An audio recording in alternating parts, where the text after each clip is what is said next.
Good morning! Magandang umaga! Gusto na mga lolo, lola, nanay, tatay, kapatid at kaibigan.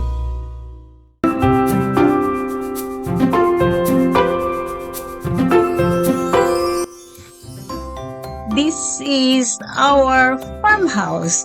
Lolo and Lola Mirai's small house here in the farm.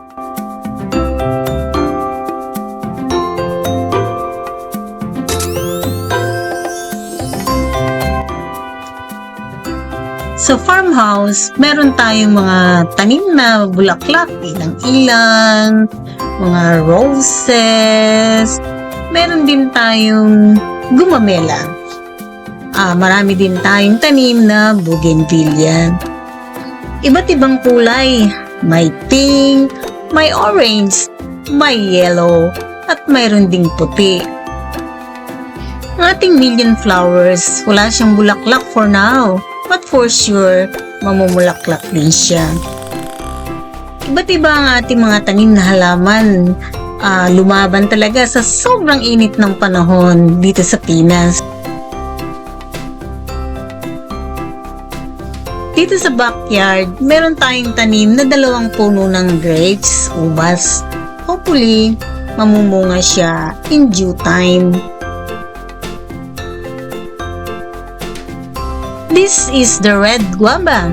Sa init ng panahon, nangulubot na ang kanyang mga dahon. But now, umuulan na. So, I'm sure, sisigla ang ating mga halaman. Tulad ng duhat. As you see, malaki na ang nilaki ng ating duhat from the last time na nakita natin siya.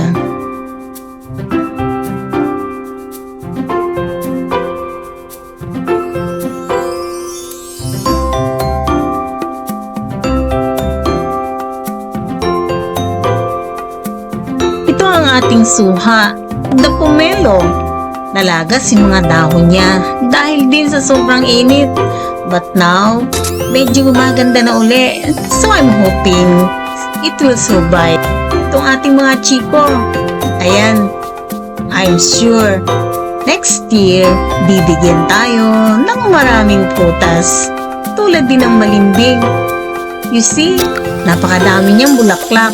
Napakasipag. Hopefully, magtuloy-tuloy and we will have the balimbing fruits.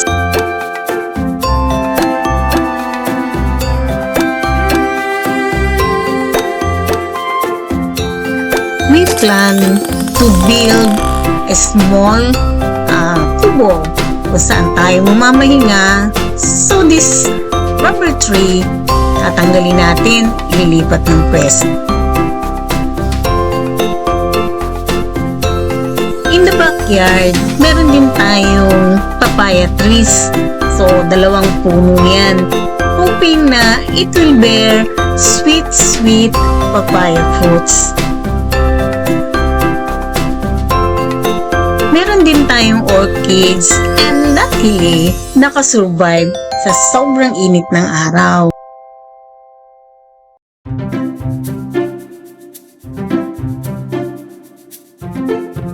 Marami pa tayong mga halaman dito sa farmhouse. May kalachuchi, may mga bougainvillea na nag-uumpisa na muling mamulaklak. During summer, sa sobrang init, nalagas yung kanyang mga dahon. And naturally, yung kanyang mga bulaklak. But this time, na tag-ulan na, muli ay tutubo sila. Mabibigay ng mas marami at mas magagandang bulaklak.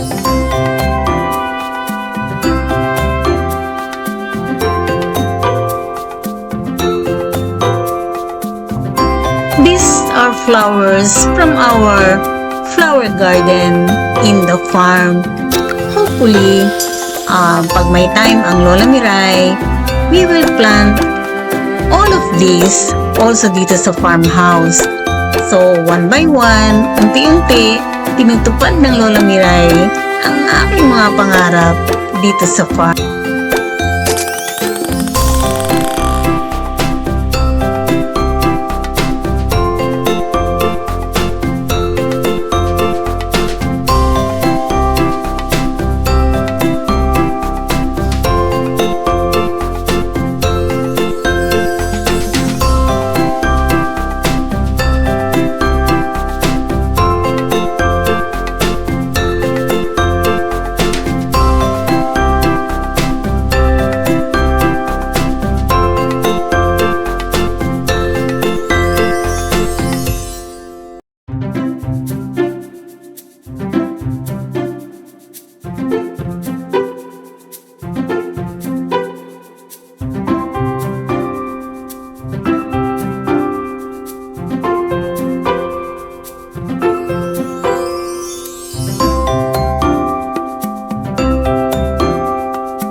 So mga lolo, mga lola, mga nanay, mga tatay, mga kapatid at kaibigan, I'm hoping na tulad ng Lola Miray, nag-enjoy kayo sa ating mga magagandang halaman and hoping na tomorrow sa susunod natin mga video muli niyang sasamahan ang Lola Miray sa kanyang mga munting paglalakbay. So until then, ingat-ingat everyone. Take care and God bless. Bye!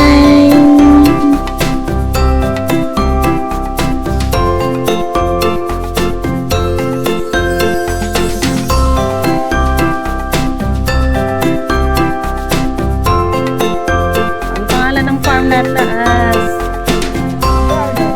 Diggs Mini Garden. Nandito tayo ngayon. Tutour tayo.